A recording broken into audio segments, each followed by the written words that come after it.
This episode of Stories from the Vault is brought to you by Petty Merch. Get 15% off your first order with code VAULT at pettymerch.xyz. This episode contains descriptions of mass casualty violence, large-scale destruction, and victim impact. Viewer discretion is advised. April 19th, 1995 started like any other Wednesday in downtown Oklahoma City. Children were dropped off at daycare. Federal employees arrived for work. The Alfred P. Murrah Federal Building stood at the corner of 5th and Harvey, a busy hub of public services and government offices. At 9:02 a.m., a massive explosion tore through that building. Concrete, glass, and steel collapsed into a roar that could be heard blocks away. A bright column of smoke rose into the clear spring sky. People were trapped beneath rubble. Cars were crushed. The day that began with normal, ordinary routines became, in a matter of seconds, the worst act of domestic terrorism America had ever seen. If you're following along, hit like to support the series, subscribe to stay updated, and drop a comment with what FBI file you want me to open next.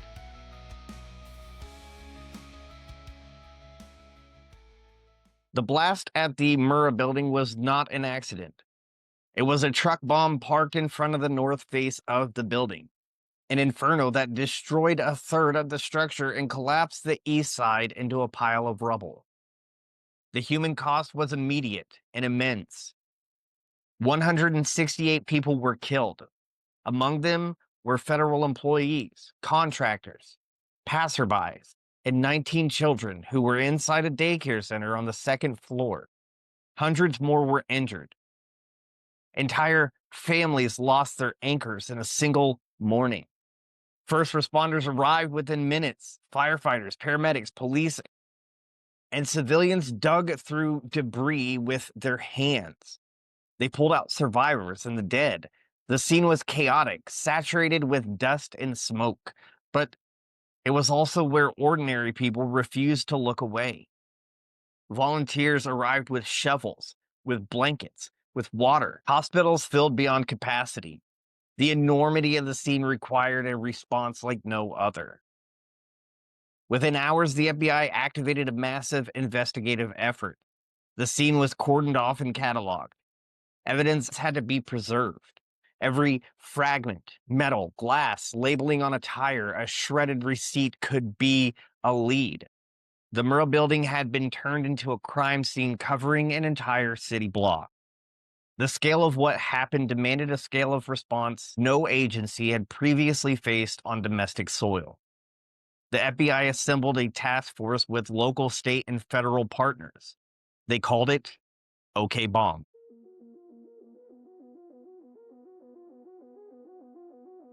OKBOMB became one of the largest and most intensive criminal investigations in FBI history.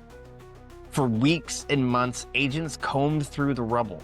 They collected tons of debris, cataloged pieces of metal and paper, and reconstructed fragments of the vehicle used in the attack. Investigators photographed everything.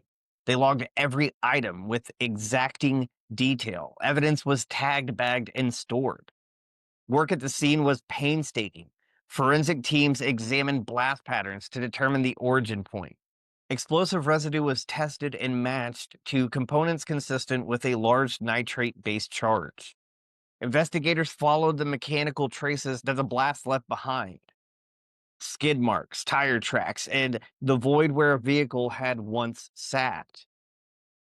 A key breakthrough came from the truck itself. Investigators focused on fragments that could identify the vehicle: an axle, a portion of a bumper, partial license tagging, rental paperwork recovered in pieces. Those fragments, when pieced together with witness statements and surveillance photos, pointed to a rented Ryder truck. The Ryder truck had been leased in Junction City, Kansas. The rental records combined with other evidence connected the vehicle to the name used by the renter. Investigators followed paper trails, permission forms, receipts, and pickup records. Every clerical piece mattered. A receipt, a copy of a rental agreement, and a drop note. These were all the threads they could pull. While the bomb task force was excavating Murrah, local law enforcement in Perry, Oklahoma, and surrounding counties were conducting routine activity. A man driving a suspicious vehicle was stopped during a traffic check. No flashy chase, no cinematic gun battle, just a routine stop that, in the context of the day, would prove consequential. Within hours of the blast, the suspect was arrested for unrelated violations during a traffic stop. He was detained as a person of interest. The combination of forensics evidence from the blast site and investigative leads from the rental records directed investigators towards him and towards his associates.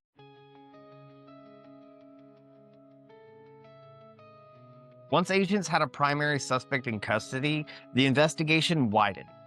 People do not act in complete isolation when organizing an attack of this magnitude. So, the FBI and its partners began tracing suspect movements, purchases, and associates. A second individual emerged in the files, someone who had assisted in procurement and planning. Purchasing records revealed where quantities of ammonium nitrate, fertilizer, and other materials had been bought. Bank records and receipts were cross referenced. The more agents dug, the more patterns appeared. The investigation also led into networks of anti government sentiment. Agents documented associations with survivalist circles, militia groups, and like minded individuals who exchanged rhetoric about the Waco siege and Ruby Ridge, both of which were raw wounds for certain extremist subcultures. Vault documents show agents identifying ideological framing that suggested motive, a perception of government overreach, and an appetite for violent retaliation. But motive alone does not convict. The Bureau continued hunting evidence, phone records, travel logs, rental agreements, witness interviews. They conducted interviews by the thousands. In total, OKBOMB logged tens of thousands of interviews, tens of thousands of tips poured in from the public. Every tip was evaluated. Many were dead ends. Crucial few were not. Informants and cooperating witnesses came forward.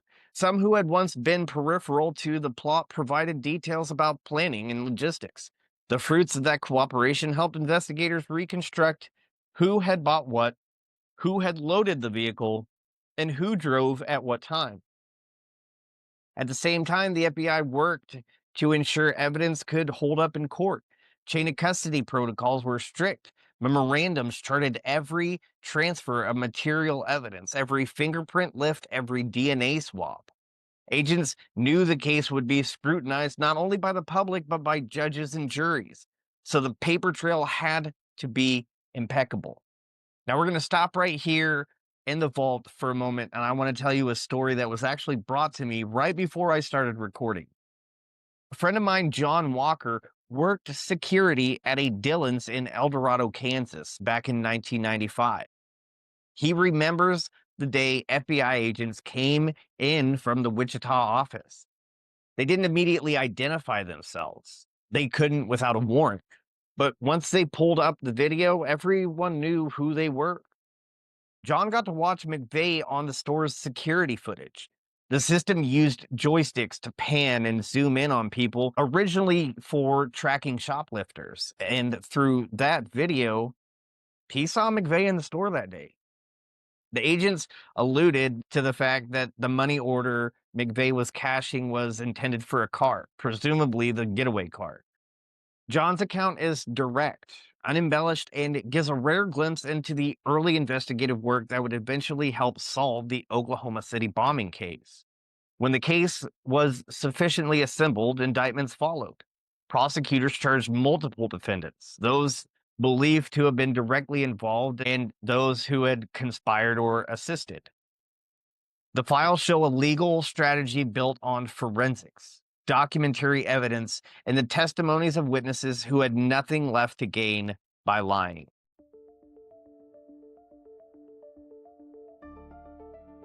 The primary defendant was tried and found guilty on multiple counts, including counts of murder and conspiracy.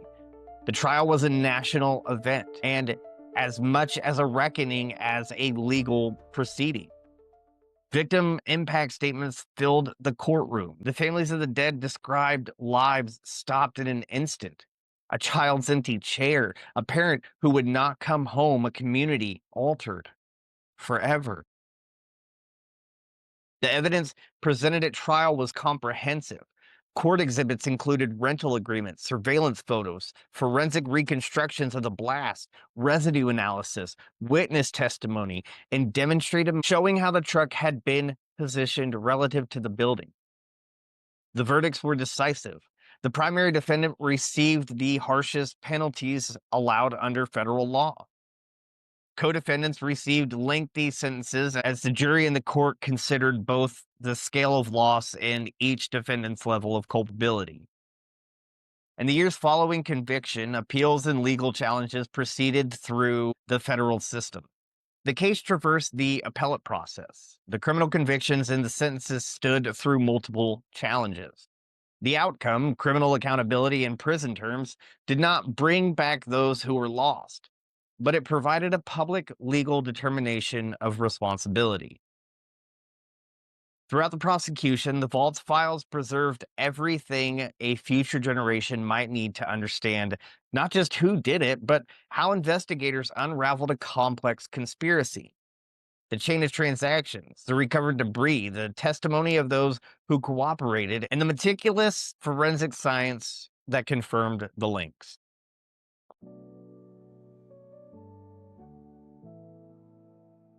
Oklahoma City's wounds did not heal overnight. The attack left a physical scar on the city, an emotional scar on the nation. A memorial rose on the blast site, an open space framed by a reflecting pool, a field of empty chairs, each representing a life taken, large and small. It's a place not for spectacle, but for remembrance. On a policy level, the bombing transformed how federal facilities were protected. Public buildings were reassessed. Setback distances were increased. Street-level access was restricted. Truck barriers and bollards became standard features outside government buildings. Security design moved from afterthought to first principle in federal construction and planning. For the FBI, OKBOMB became a blueprint for large-scale domestic terrorism investigations. The Bureau modernized evidence handling, expanded explosive ordnance expertise, and deepened interagency partnerships. The Task Force model, bringing together local, state, and federal assets under a single coordinated investigative command, was refined into the standard response for future incidents. The case also altered how the country understood domestic extremism. No longer were violent acts of political rage anomalies hidden at the edges of society. The bombing showed that homegrown actors, motivated by ideology and rage, could perpetrate mass death on American soil. Law enforcement adapted, and the public, angry and grieving, demanded better prevention and accountability. But policy and procedure are only one part of the legacy. The human side endures. Survivors rebuilt their lives. Families kept the memory of their lost loved ones alive through stories, photographs, and annual memorials.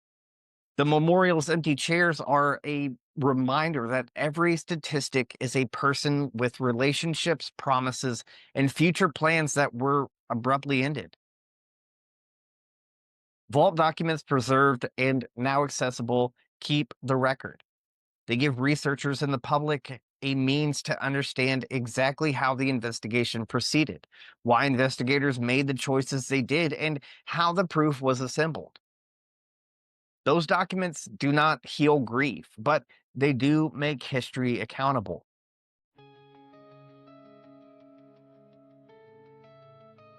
The Oklahoma City bombing tested the limits of investigative capacity and the resilience of a community. It demonstrated the power of coordinated investigative work, the slow, tedious, exacting labor that turns rubble into leads and leads into justice. If you want to dive into the documents yourself, the FBI vault contains copious files, task force memos, evidence logs, witness statements, and trial exhibits. They show the work in granular detail, every call logged, every interview transcribed, every piece of evidence cataloged. Next time on Stories from the Vault, we will examine Ruby Bridge, standoff that together with Oklahoma City and Waco, reshaped the relationship between dissident movements and federal law enforcement in the 1990s. Until next time, remember, justice isn't always blind, and the truth is rarely redacted forever. This has been Stories from the Vault. I'm Kyle Fields. Take care.